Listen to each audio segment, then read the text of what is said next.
ना पुत्र ऐसे काम ना करा कर तू तो आगे यहाँ पर ओ गोभी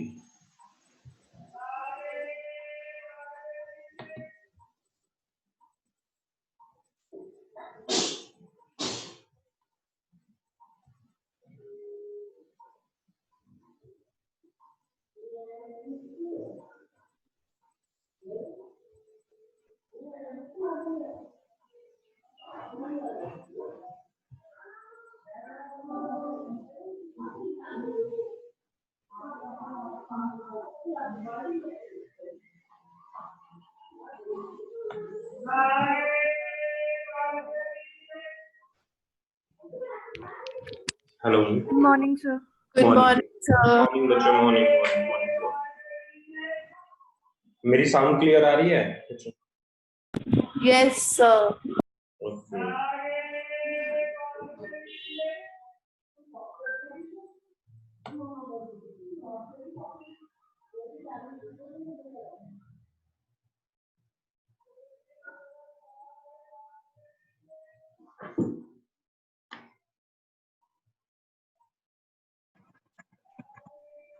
good morning sir.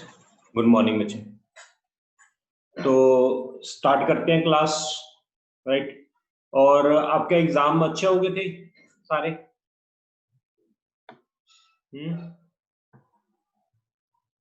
Hello Yes, sir. Okay अच्छा एग्जाम फिजिक्स का किसने Yes, sir. दिया यहाँ पर किसने फिजिक्स का एग्जाम नहीं दिया कौन एब्सेंट था यहाँ पर सर मैंने नहीं दिया। साक्षी आपने नहीं दिया और मैंने भी नहीं दिया सर। तीरथ आपने भी नहीं दिया ओके और इसके अलावा बस 2 जने हैं ओके तो आपने जो एग्जाम ये नहीं दिया किस वजह से नहीं दिया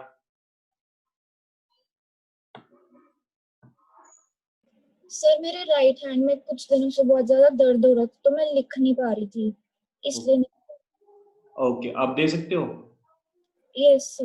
ओके तीरथ आपने क्यों नहीं दिया बच्चे सर तभी तो मेरी थोड़ी एनडीए की तैयारी चल रही थी। ओके अब सर अभी फिर एग्जाम आ रहा है अभी फर्स्ट टर्म। अच्छा स्कूल के एग्जाम आ रहे हैं यस सर। कब से हैं बच्चे सर 5 अक्टूबर से स्टार्ट है। 5 अक्टूबर से स्टार्ट है ओके चल कोई बात नहीं फिर तू वहां पर दे लियो जिनके स्कूल में है या फिर उससे पहले तू मुझे एक एक चैप्टर करके तैयारी करके दे दियो ना साथ साथ उसकी भी प्रेपरेशन हो जाएगी और इसकी भी हो जाएगी ठीक है ओके सर। ओके तो let us start with today class मैंने ना जो आपको बच्चे टॉपिक कर रहे थे हम वो कर रहे थे ऑप्टिक्स चैप्टर कर रहे थे याद है आपको बच्चों ऑप्टिक्स हमने किया था ऑप्टिक्स में को क्या टॉपिक हमने कवर किए थे बताएगा कोई मुझे किसी को याद हो ऑप्टिक्स के 2 मेन पार्ट थे कौन कौन से मेन पार्ट थे बच्चे ऑप्टिक्स का मतलब स्टडी अबाउट लाइट लाइट के बारे में पढ़ना इज कॉल्ड ऑप्टिक्स अच्छा ऑप्टिक्स में कितने पार्ट थे हल्का सा मैं आपको रिवाइज करवा देता हूं जहां तक हमने किया था देन उसके बाद हम वहां से स्टार्ट कर लेंगे जहां पर हमने मतलब ये लीव किया था हाँ जी बच्चों ऑप्टिक्स में मेन पार्ट कौन कौन से थे एक रिफ्लेक्शन ऑफ लाइट और एक बच्चों रिफ्रैक्शन ऑफ लाइट ये 2 टॉपिक थे रिफ्लेक्शन के लिए हमने क्या कुछ पढ़ना होता था बच्चों रिफ्लेक्शन किस किस में से पढ़ते थे याद है किसी को मिरर मिरर में से हमने रिफ्लेक्शन पढ़ते थे मिरर में एक प्लेन मिरर होते थे बच्चों और क्या होते थे एक स्फेरिकल मिरर होते थे और रिफ्रैक्शन को कहां कहां से पढ़ते थे बच्चों याद है किसी को रिफ्रैक्शन को Plane surface of refraction from एक तो स्फेरिकल सरफेस होते थे और रिफ्रैक्शन एक प्रिज्म में से होती है, और इसको स्फेरिकल कोई लेंस भी बोलते हैं। बच्चे मेनली ये पार्ट है इसके अंदर, ये पार्ट मेन है बच्चों इसके अंदर। रिफ्लेक्शन के अंदर प्लेन मिरर से रिफ्लेक्शन पढ़नी है, स्फेरिकल से पढ़नी है। रिफ्रैक्शन के अंदर refraction through spherical surface and lens के थ्रू पढ़नी है, और प्रिज्म के थ्रू पढ़नी है। ये मतलब 4 टॉपिक्स थे हमारे।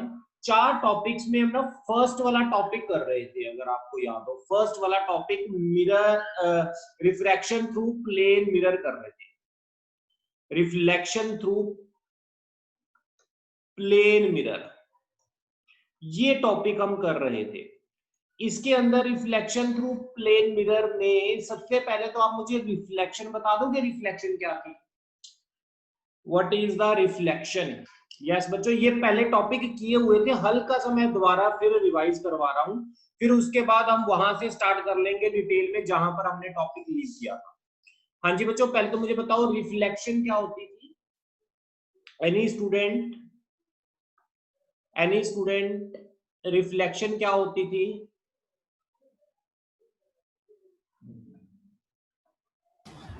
Bouncing back of light. Yes, very good बच्चों, it is the bouncing back of light. इसका मतलब क्या है? Here is a given surface and we incident a light on the surface called incident light. When this light is strike with this surface, then it get bounce back into the same medium. same medium का मतलब क्या है? यहाँ पर medium कुछ और है, इसको मीडियम 1 बोल देते हैं। यहाँ पर मीडियम कुछ और है, सरफेस के उधर मीडियम कुछ और है। अब ये उसी मीडियम में लाइट टकरा के वापस आ गई, जिस मीडियम में ये जा रही थी उसी मीडियम में ही वापस आ गई। This bouncing back of light is called reflection through a plane mirror।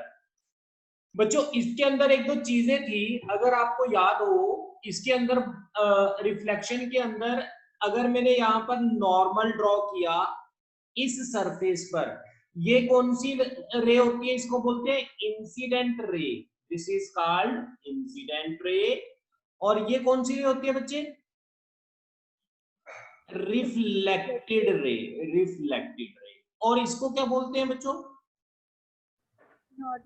Normal. अब आपको पता है इंसिडेंट रे का नॉर्मल से एंगल क्या होता है? इट इज कॉल्ड, यस बच्चों, एंगल ऑफ इंसिडेंस। नॉर्मल का रिफ्लेक्टेड रे से एंगल जो होगा उसको क्या बोलेंगे? Angle of reflection. अब इसके सबसे इंपॉर्टेंट लॉ ये होता है कि angle of incidence should be equal to angle of reflection. ये फर्स्ट लॉ होता है इसका, लॉ ऑफ रिफ्लेक्शन का। इसका मतलब ये है बच्चों, जितने एंगल पर कोई रे आके टकराती है, जितना एंगल ऑफ इंसिडेंस होगा उतने ही एंगल पर वो टकरा के वापस जाएगी। कहने का मतलब if this angle of incidence is 30 degree, then what will be the angle of reflection for the yes बच्चों, R 30 degree, it will be equal to 30 degree. If I can say this is the surface and I have incident a light on this surface in this direction, then what will be the angle of incidence and what will be the angle of reflection? बताओ बच्चों। 0 क्या बच्चे? 0 होगा। Very good. इसमें देखो ये surface है, यही नॉर्मल है। अब एंगल ऑफ इंसिडेंस किसमें एंगल होता है बच्चों? इंसिडेंट रे का नॉर्मल के साथ। अब नॉर्मल और इंसिडेंट रे अगर सेम है तो एंगल ऑफ इंसिडेंस कितना होगा बच्चों? 0। तो एंगल ऑफ रिफ्लेक्शन भी क्या होगा? 0। किसी को कोई डाउट है इसमें? No sir. एक और एग्जांपल बच्चों, अभी मैं आगे जाकर ये करवाऊंगा चीजें, मैं एक और पूछ रहा हूं। अगर लाइट ऐसे जा रही है, मैं कह दूं लाइट सरफेस के पैरेलल जा रही है ऐसे, ये नॉर्मल है, तो what will be the angle of reflection and what will be the angle of incidence and what will be the angle of reflection? बताएगा कोई अगर ऐसे जाएगी?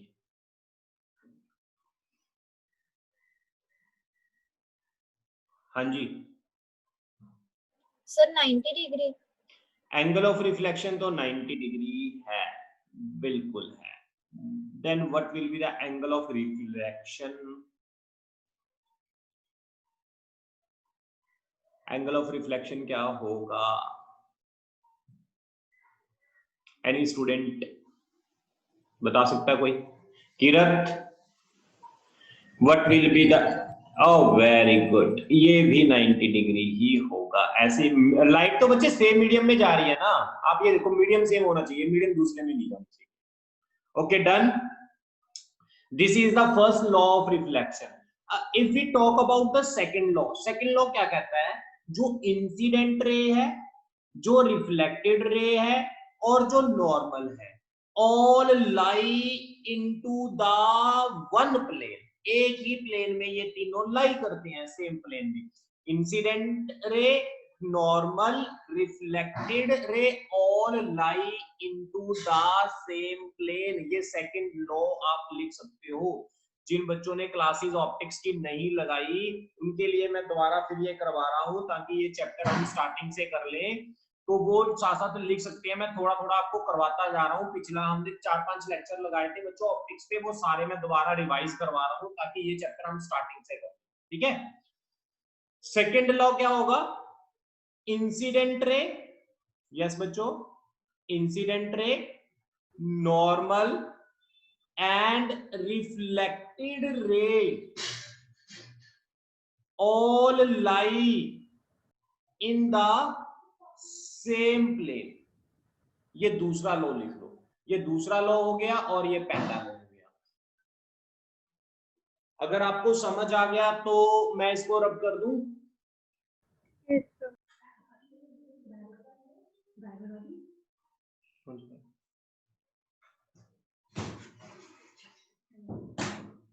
मैं बच्चों रब कर रहा हूं इसको, अगर किसी ने नोट करना है तो कर सकते हो, अदरवाइज मैं रब कर रहा हूं इसको। आप स्क्रीनशॉट भी ले सकते हो, नोट भी कर सकते हो, साथ साथ नोट किया करो। ओके बच्चों, ये तो मैंने आपको रिफ्लेक्शन के बारे में बताया है, रिफ्लेक्शन ऑफ लाइट क्या होती है। इसके अंदर मैं आपको 2-3 चीजें और भी बता रहा हूं आगे चलने से पहले। अब मैंने ना आपको एक इमेज फॉर्म करने का तरीका बताया था। अगर मैं सबसे पहले प्लेन मिरर की बच्चों बात करता हूं, प्लेन मिरर में इमेज फॉर्मेशन की मैं सबसे पहले बात करता हूं। इमेज फॉर्मेशन कैसे बनती है? I have 2 methods. One is shortcut, called shortcut.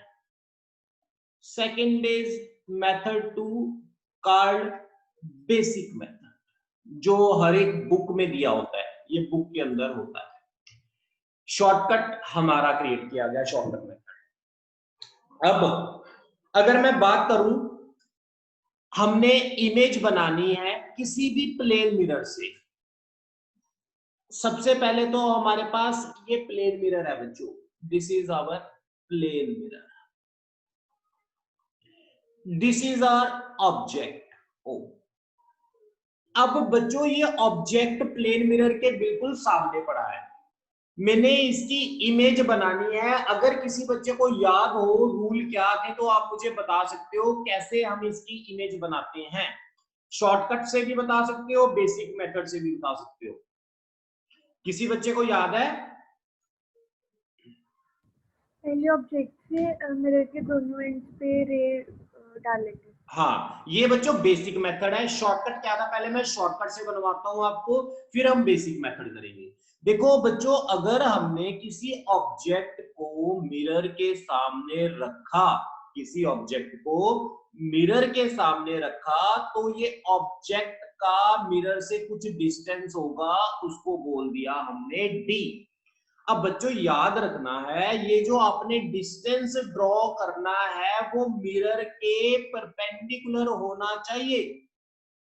ये फर्स्ट इसका रूल है, draw distance from object to mirror which is perpendicular to the mirror. Any doubt?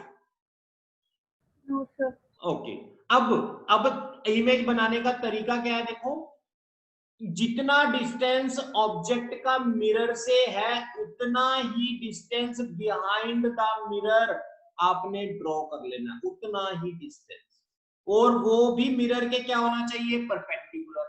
तो इस पॉइंट पर इमेज बनेगी। ये हमारा इमेज बनाने का बिल्कुल शॉर्टकट तरीका है, बिल्कुल इजी मेथड है। सभी को शॉर्टकट मेथड क्लियर हुआ? Yes sir. अब शॉर्टकट मेथड से मैं एक और बनाता हूं, 2-3 इमेजेस बनाता हूं, फिर मैं आपको इसका बेसिक भी सिखाऊंगा, स्टैंडर्ड मेथड क्या है। पेपर में आपने इससे नहीं बनाकर आना, बेसिक से बनाना। बेसिक आपको करवाता हूं, पहले आप शॉर्टकट सीख लो। जैसे कि बच्चों ये मिरर है, ऐसे पड़ा है मिरर पड़ा है हमारा ऐसे, ऑब्जेक्ट पड़ा है यहां पर। अब बच्चों अगर मैं कह दूं कि मैंने ऑब्जेक्ट और मिरर का कुछ डिस्टेंस माना है, सबसे पहले इसलिए मैंने इमेज बनानी है। कैसे बनाऊंगा इमेज, कोई बताएगा मुझे? यस बच्चों, ऑब्जेक्ट मिरर से कुछ डिस्टेंस पर पड़ा है, then how we can draw the image of the object. उतने डिस्टेंस की लाइन मिरर के पीछे बना देंगे। नहीं, पहले ये लाइन ड्रॉ करनी है which is perpendicular to the mirror, जिसको मैंने क्या नाम दिया बच्चे, बी नाम दिया। अब इतना ही डिस्टेंस बिहाइंड द मिरर हमने क्या ड्रॉ करनी है बच्चों, इमेज ड्रॉ करनी है। ये मेरी इमेज बन गई which is also perpendicular to this mirror. जिसको ये शॉर्टकट मेथड समझ आया ना, वो मुझे, ये मिरर है, ये ऑब्जेक्ट है, अब इसकी इमेज बनाकर दिखा दो मुझे कैसे बनेगी। ये फर्स्ट था, ये सेकंड है, ये थर्ड। हाँ जी बच्चों, थर्ड की कोई बनवा सकता है इमेज? Any student? हमने किए हुए मिरर को एक्सटेंड कर देंगे। ओह very good, very good, very good बच्चों। इसको, इसमें क्या करना है, आपको मैंने फर्स्ट मेथड बताया है, draw perpendicular from mirror to object. अब आपने परपेंडिकुलर तो यहां से ड्रॉ नहीं हो सकता ना, तो मैं इसको इमेजिनरी मान सकता हूं। मिरर को इमेजिनरी मैंने एक्सटेंड कर दिया और इस पर मैंने एक परपेंडिकुलर ड्रॉ कर दिया, ये वाला, जिसको मैंने डी नाम दे दिया। अब इतना ही डिस्टेंस पीछे मैंने इमेज ड्रॉ कर दी, ये हमारी इमेज बन गई। This is the easiest way to draw image through a plane mirror. अब मैं आपको इसका बेसिक मेथड बता रहा हूं बच्चों, जो बुक के अंदर दिया होता है वो मेथड बता रहा हूं। पहले आपने क्या करना है, जब भी इमेज बनानी आ गई ना, आपने पहले ये मेरा शॉर्टकट से इमेज बना देनी है। शॉर्टकट से इमेज बनाने के बाद इस पर बेसिक मेथड लगा देना है, तो इमेज कभी गलत नहीं होगी। अब बेसिक मेथड देखो कैसे लगाना है। यहाँ बेसिक मेथड में क्या कहता है, ऑब्जेक्ट से रेज निकालो, मिरर के दोनों एंड्स पर डालो। बेसिक मेथड क्या कहता है बच्चों, समझ लो, रफ में समझा रहा हूं। ऑब्जेक्ट से रे निकालो, मिरर के दोनों एंड्स पर डालो ऐसे, और ये रिफ्लेक्ट होके इधर जाएगी, ये रिफ्लेक्ट होके इधर जाएगी, तो ये कहां से आती हुई नजर आएगी, पीछे से, तो ये इमेज है। तो बनाते हैं यहां पर, ऑब्जेक्ट से रे निकालो, मिरर के दोनों एंड्स पर डालो। ऑब्जेक्ट से रे निकालो, मिरर के दोनों एंड्स पर डालो। जिसको लगता है कि मैं ये भूल जाऊंगा, वो ये साथ साथ लैंग्वेज लिख सकता है कि मैं जो स्टेप्स कर रहा हूं कि आप इसको लिख लो, ताकि जब भी आपने रिवीजन करनी हो आप आसानी से इसको रिमाइंड, इजीली वो रिमेंबर कर लो। राइट बच्चों? तो अब देखो, ऑब्जेक्ट से रे निकालो, मिरर पर डालो। अब मिरर से रे टकरा के किधर जाएगी, ऐसे जाएगी ना, रिफ्लेक्ट करेगी, तो आपको पता ही है। ऐसे मिरर से रे इधर को रिफ्लेक्ट कर जाएगी और ये रे कहां से आती हुई नजर आएगी बच्चों? पीछे से आती हुई नजर आएगी। क्लियर है आपको सभी को? Yes sir. अब इसमें से बनाकर दिखाओगे, अपने आप बनाओ, ये दो डायग्राम्स अपने आप बनाओ, आपके पास 1 मिनट है, फिर उसके बाद मैं बनवाऊंगा। जल्दी ड्रॉ करो अपने आप।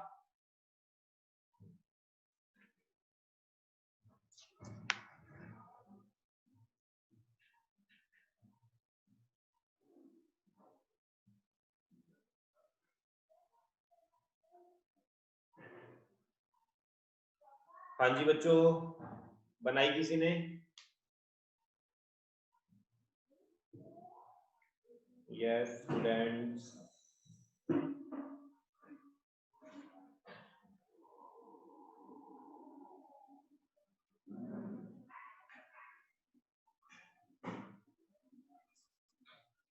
यस स्टूडेंट्स, किसी ने बनाई है?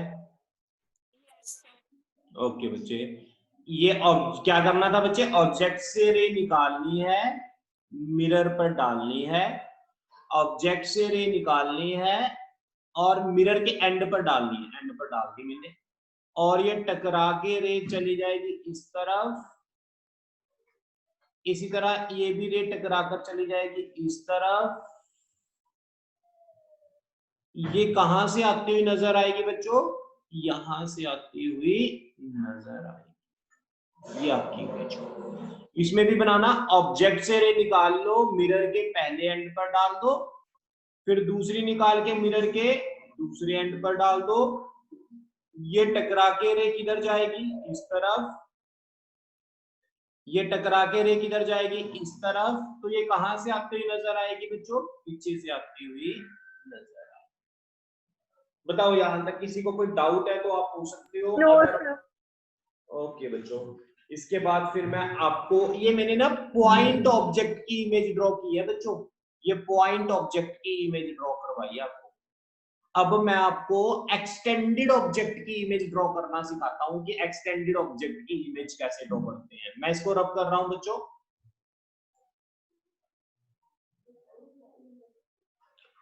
एक्सटेंडेड ऑब्जेक्ट की इमेज देखो कैसे ड्रॉ करेंगे। एक्सटेंडेड ऑब्जेक्ट की बच्चों, ये मिरर है मेरे पास, ये मेरे पास ऑब्जेक्ट है, ए बी हमारे पास ऑब्जेक्ट है। इसकी हमने बच्चों इमेज ड्रॉ करनी है। कैसे ड्रॉ करेंगे?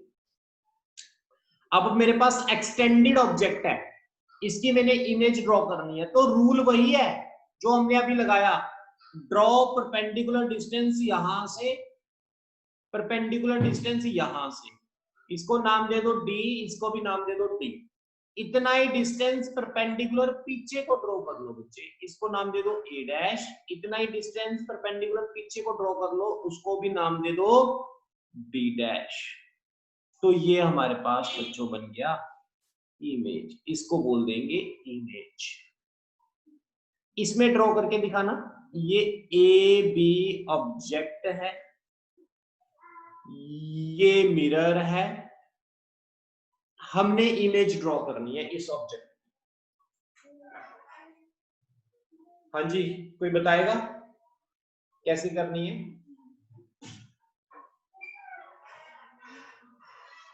Any student? हाँ जी बच्चों,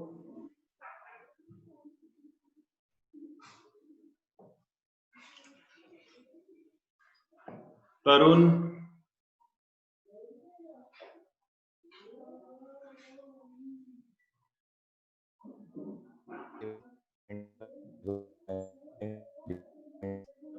हेलो हेलो,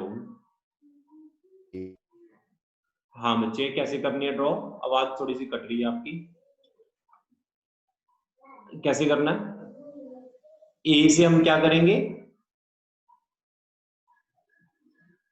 परपेंडिकुलर ड्रॉ कर लेंगे। इसी तरह बी से भी हम मिरर पर क्या ड्रॉ कर लेंगे बच्चे? परपेंडिकुलर ड्रॉ कर लेंगे।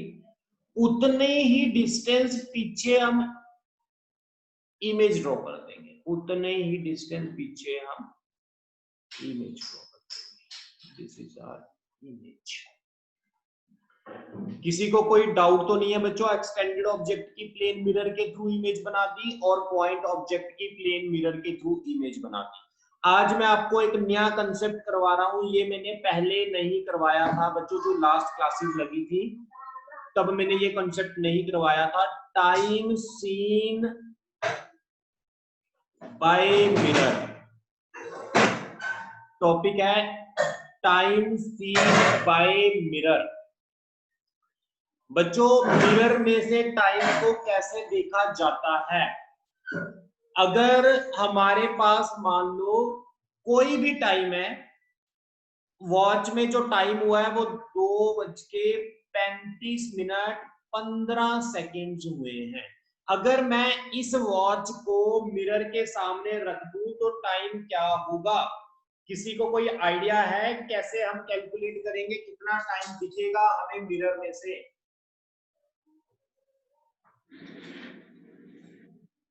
यस स्टूडेंट्स, किसी को कोई आइडिया है कैसे इस टाइम को मिरर में से जब देखेंगे तो क्या हमें टाइम दिखेगा?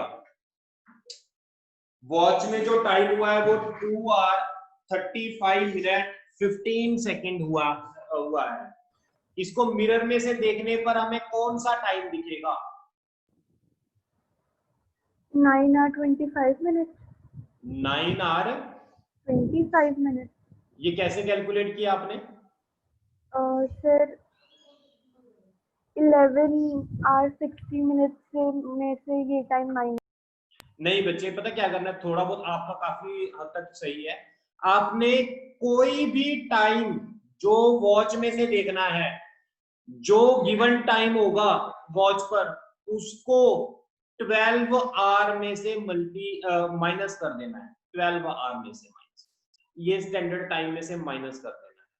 इसका मतलब होता है आवर्स, इसका मतलब होता है मिनट, और इसका मतलब होता है बच्चे सेकंड। जब किसी भी टाइम को हम किसी भी वॉच को मिरर में से देखते हैं तो जो टाइम वॉच का है उसको किसमें से माइनस करना है बच्चों? 12 आवर 0 मिनट 0 सेकंड में से माइनस करना है। ये याद रख लोगे आप? Yes sir.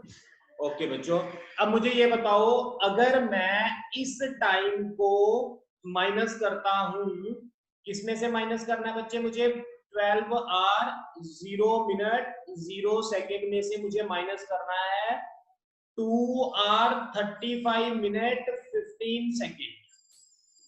अब देखना बच्चों कैसे माइनस करेंगे। सबसे पहले तो आप ये देखो कि यहां से मैं 1 कैरी कर रहा हूं। जब मैं यहां से 1 कैरी करूंगा तो वो क्या होगा? 1 आवर होगा ना बच्चे? बच्चों बोलो, यहां से मैं अगर 1 कैरी करूंगा तो वो 1 आवर होगा ना? Yes sir. अगर ये 1 आवर होगा, 1 आवर जब यहां पर जाएगा तो बच्चे क्या बन जाएगा? 60 मिनट। बच्चों अब ध्यान से देखना मैं जो क्या कर रहा हूं। मैंने 1 आवर कैरी किया तो यहां क्या रह गया? 11 रह गया। बोलो बच्चों, यहां से मैंने 1 कैरी किया, यहाँ 11 रह गया, और ये 1 जब यहां पर चला गया तो वो क्या बन गया? 1 आवर मिनट में कन्वर्ट कर दो तो क्या बन जाएगा? 60 मिनट बन गए। बच्चों समझ आ रहा है कि नहीं आ रहा? यहाँ पर 12 में से मैंने 1 आवर कैरी किया तो क्या बच गया? पीछे 11 आवर बच गए, और ये 1 आवर यहाँ पर जाकर क्या बन जाएंगे? 60 मिनट बन जाएंगे। अब 60 मिनट में से मैंने 1 कैरी किया तो यहाँ पर क्या रह जाएगा बच्चे? 55 मिनट रह जाएंगे। तो यहाँ पर 1 मिनट क्या बन जाएगा? 60 सेकंड बन जाएगा। समझ आया कि नहीं आया?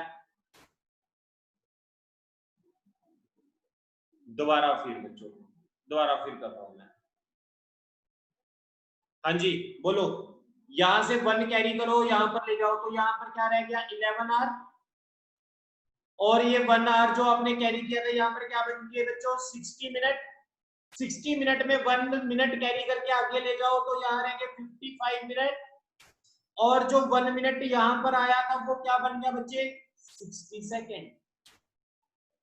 देखना यहां तक क्लियर है आपको कि नहीं? किसी बच्चे को कोई डाउट है तो साथ के साथ पूछ लिया करो बच्चों।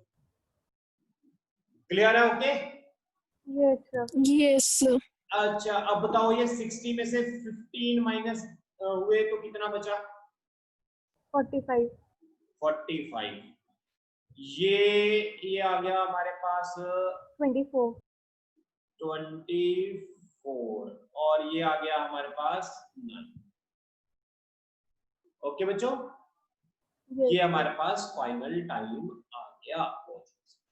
अच्छा एक और करके दिखा दो आप फटाफट मुझे।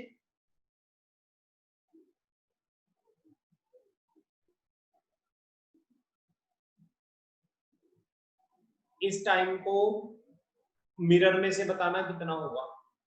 3 hour 20 minute 25 seconds. 3 hour 20 minute 25 seconds.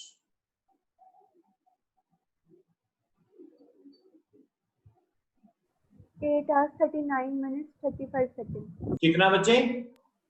8 hours 39 minutes। 8 hours 1 minute 8 hours 30 minutes और 35 seconds। 35 सेकंड। देख लो बच्चे यही आंसर आ रहा है। Yes sir. Okay very good. Yes sir. अच्छा बच्चों मुझे ना एक दो चीजें वो बताओ। पहले तो यहाँ पर अब हमारा जैसे सिलेबस खत्म हो जाएगा 1 मंथ के अंदर अंदर, तो मुझे ये बताओ कि इस यहाँ पर कोई ऐसा बच्चा है जिसने कंपटीशन की तैयारी करनी है, तो अब हमने उसके अंदर मैं आपको होमवर्क दिया करूंगा जिसके अंदर +1 का सिलेबस स्टार्ट हो जाएगा। उसके अंदर अभी आपने काइनेमेटिक्स वगैरह क्वेश्चंस मैं आपको दिया करूंगा, डेली आपने 10 से 12 क्वेश्चंस करने होंगे उसके। तो मुझे ये बताओ कि किस बच्चे ने कंपटीशन की तैयारी करनी है, तो हम उसको 1 महीने बाद कंपटीशन वाले बैच में डाल देंगे। जिस बच्चे ने अकेली बोर्ड की प्रिपरेशन करनी है तो उसको हम स्टार्टिंग से बोर्ड के सारे जो भी चैप्टर है स्टार्टिंग से करवाने लग जाएंगे रिवीजन। यहाँ पर कोई कंपटीशन वाला है जिसने जेईई की तैयारी करनी है तो फिर उसकी +1 की प्रिपरेशन चलेगी। यस सर मैंने करनी है। शुभलीन ने करनी है। हाँ और किसने करनी है? सर मेरे नीट की करनी है। मानसी आपने करनी है नीट की, और शुभलीन? सर मैंने भी नीट की करनी है। साक्षी आपने भी करनी है? Yes sir. ओके फिर इसके अंदर थोड़ा सा हार्ड काम हो जाएगा। अब आपको +1 भी मतलब होमवर्क दिया करेंगे, आपको क्वेश्चंस करने पड़ेंगे बच्चों। कर लोगे ना? Yes sir. हाँ इसके अंदर मैं आपको गाइड किया करूंगा और साथ साथ आपको क्वेश्चन दिया करूंगा, और बोर्ड की रिवीजन की जगह मैं आपको ये कंपटीशन की प्रिपरेशन करवाया करूंगा ज्यादा। ठीक है ना? क्वेश्चंस आप ना मैं आपको ग्रुप में ऐड करूंगा, डाउट्स वाले ग्रुप में, फिजिक्स डाउट्स वाले ग्रुप में। उसके अंदर मैं डेली आपको होमवर्क दिया करूंगा क्वेश्चंस, तो आपने वो करने हैं, और उसके जो डाउट्स हैं वो जो आपको क्लियर नहीं होगा वो डाउट आपने साथ के साथ पूछ लेने। ठीक है बच्चे? अगर कोई आपको लगे कि टॉपिक मुझे समझना है तो मुझे आप टॉपिक बता सकते हो, वो मैं टॉपिक भी आपको स्पेशली करवा दूंगा। लेकिन बाकी बच्चों को मैं सारे चैप्टर जितने भी हमने किए हैं वो स्टार्टिंग से फिर मैं स्टार्ट कर दूंगा करने चैप्टर्स। ठीक है ना? हमारा 1 मंथ के में सिलेबस खत्म हो जाएगा, 1-1.5 मंथ में ये कंप्लीट है। अक्टूबर लगा देंगे, हम आराम से कर रहे हैं इसको, मतलब 1-1.5 मंथ में हमारा सिलेबस कंप्लीट हो जाएगा। फिर उसके बाद हम इसके बाद रिवीजन कर देंगे। जिन्होंने कंपटीशन की रिवीजन करनी है उनको +1 का करवाने लग जाएंगे, जिन्होंने बोर्ड का करना है उनको +2 का ही दोबारा फिर स्टार्टिंग से करवाने लग जाएंगे। ठीक है बच्चों? और मैं हाँ और एक चीज बहुत जरूरी है, एक हमारी ना ऑब्जेक्टिव टाइप शीट होगी, ऑब्जेक्टिव शीट, ये 100 क्वेश्चन की शीट है। मेक श्योर कि हर बच्चे ने ये शीट की हो।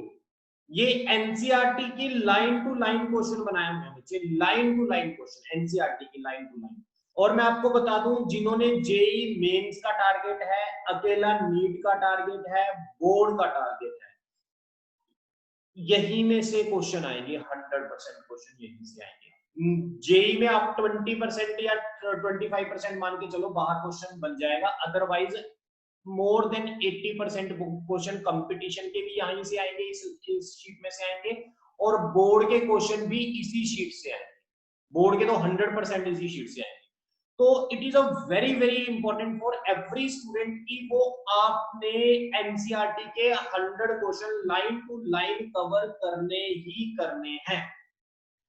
तो मैं आपको जितने भी चैप्टर हमने किए हुए हैं उनके मैं आपको 100 क्वेश्चन की असाइनमेंट दे दिया करूंगा, वो आप कंप्लीट कर लिया।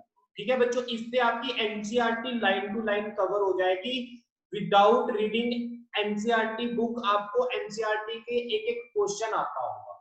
तो अब मुझे ये बता दो आपको किस चैप्टर की ये शीट दूं, सो दैट आप वो शीट कवर कर लो, और फिर हम उसके बाद हर एक चैप्टर की कवर करनी है। टोटल मतलब 1000 क्वेश्चन हो जाएंगे, 10 चैप्टर्स हैं, 1000 क्वेश्चन के अराउंड हो जाएंगे। अब मुझे ये बता दो आपको किस चैप्टर की ये शीट सेंड करूं और आप वो करना स्टार्ट कर दोगे। जिस चैप्टर की, फर्स्ट चैप्टर की दे दो। इलेक्ट्रोस्टैट की शीट दे दूं ये? Yes sir. ओके। अच्छा, और दूसरी बात, इसके बाद जिन बच्चों को अभी ये लग रहा है कि हमने स्टार्टिंग से चैप्टर में दिक्कत है, तो हमारे पास पर्सनल टाइम लेकर मॉर्निंग टाइम 9-10 बजे आप आ जाओ और अपने चैप्टर कंप्लीट कर लो। ठीक है, इसके बाद रिवीजन स्टार्ट करनी है। रिवीजन से पहले पहले आपके सारे चैप्टर होने चाहिए। रिवीजन में मैं आपको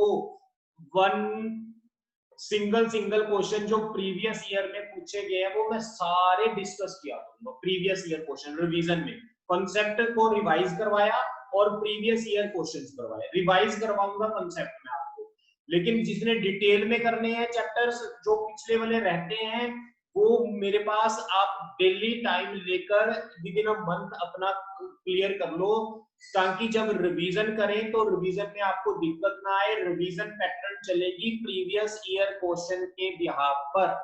इसके अंदर प्रीवियस ईयर क्वेश्चन की मैं आपको शीट दिया करूंगा, जिसके अंदर 50 to 60 क्वेश्चन हुआ करेंगे, और वो 1 by 1 क्वेश्चन सारे हम डिस्कस किया करेंगे। आपने उसकी नोटबुक बनानी है, नोटबुक में वो सॉल्व करने हैं। हमारा ये पैटर्न चलेगा जिन्होंने बोर्ड की तैयारी करनी है कम से कम 2 मंथ हमारा ये पैटर्न चलेगा। अक्टूबर के एंड में स्टार्ट होगा, नवंबर और दिसंबर तक ये चलेगा बच्चों। हमारा 2 मंथ का रिवीजन पैकेज होगा, in which we will complete all previous year board questions 1 by 1। Clear है बच्चों? और जिन्होंने कंपटीशन के करने होंगे उनको कंपटीशन के प्रीवियस ईयर क्वेश्चन साथ साथ डिस्कस किए जाएंगे, उनको एक्स्ट्रा क्लास दे दी जाएगी। ठीक है ना, एक्स्ट्रा क्लास में एक्स्ट्रा मेनली तो उसमें क्या होगा, डाउट सेशन रहेगा, आपको डेली होमवर्क दिया जाएगा। आपको भी सर ये क्वेश्चन नहीं समझ आए, उसके अकॉर्डिंगली आपको कंपटीशन की क्लास मिला करेगी, उसके अकॉर्डिंगली आपको कंसेप्ट क्लियर करने के लिए आपको कंपटीशन की क्लास मिला करेगी। ये क्लास आपकी रेगुलर चलती रहेगी। दिसंबर तक हमारा टारगेट है, विद रिवीजन हम एक एक क्वेश्चन कंप्लीट कर देंगे बच्चों। ठीक है, और दूसरी बात, जैसे हम ये 40 मिनट की क्लास लगाते हैं, it depend on the topic.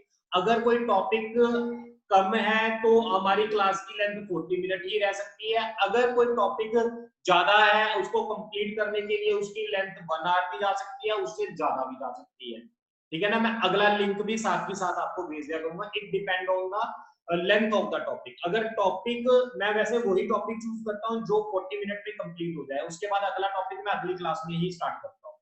अगर कभी ऐसा होता है तो आपको साथ ही साथ अगली क्लास में मैं आपको बता दूंगा कि एक क्लास और लगा रहा हूं जिसके अंदर ये टॉपिक हम आज ही कंप्लीट करेंगे। ठीक है, थोड़ा सा मैं अभी फास्ट नहीं चल रहा, 2-3 दिन हम थोड़ा सा रिलैक्स से पढ़ेंगे, फिर थोड़ा सा हम अगला जब टाइम में है वो भी बढ़ा देंगे।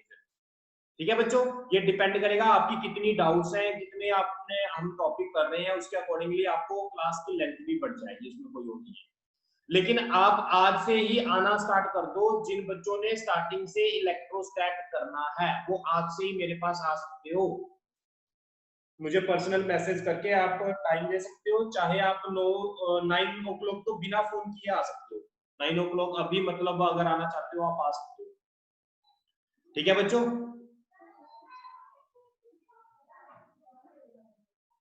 Okay okay sir. हाँ बच्चों, आज के लिए मैंने इतना ही करवाना है। कल से हम और आगे अगला टॉपिक स्टार्ट करेंगे। आज ये अनाउंसमेंट के लिए मैं करवा रहा हूँ। और आपको मैं शीट अभी सेंड कर रहा हूँ ऑब्जेक्टिव टाइप की कुछ टाइम में। और अगर आपको नहीं भी आती शीट, साथ के साथ आप मैसेज कर दिया करो, कई बार माइंड से निकल जाती है बच्चों। सर कल क्लास है? हाँ हाँ बच्चे, कल क्लास लगाएंगे।